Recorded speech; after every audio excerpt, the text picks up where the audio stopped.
Hello everyone. Let us start today's topic, origin and development of the English language. So here you can see the three circles.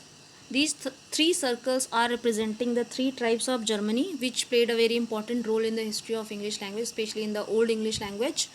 So these three tribes were from the Germany, and the history of the English language starts with the arrival of these three tribes to the Britain and during the 5th century AD.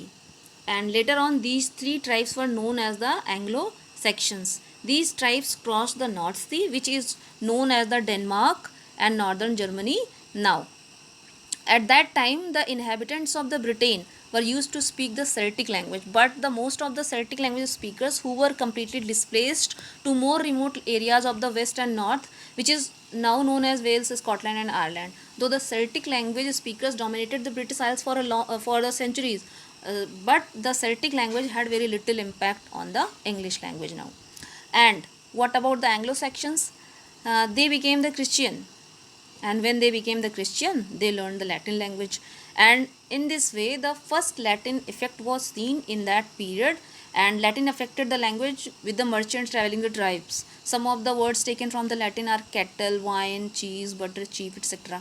It remained the language of England from 450 AD to 1150 AD, and all this is known as the Old English literature in the term of history of English literature. And Old English language did not sound or look like English what the English is today. Then comes the Middle English period. So the Middle English period starts with the Norman conquest in England. Norman conquest came in England in 1066 and it ended with the end of the 15th century. So that is why we say that this was the middle period. And there are two shorter ages in this period. The span from 1066 to 1340 is called the Anglo-Norman period, because the literature of that period was written mainly in Anglo-Norman, and the French dialect was spoken by the new ruling class of the England.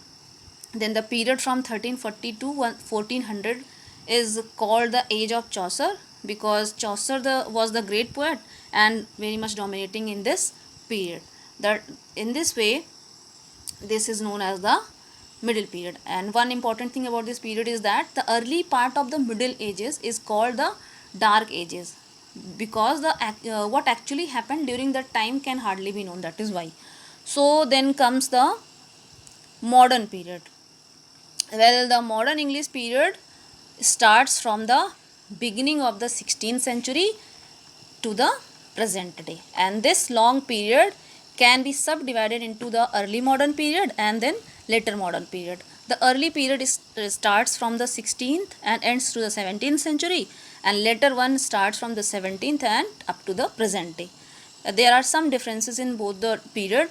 The works of the William Shakespeare and the King James Bible are considered to be the modern English, or more specifically or referred to as using more early modern English or Elizabethan English. By the late 18th century, then the later one.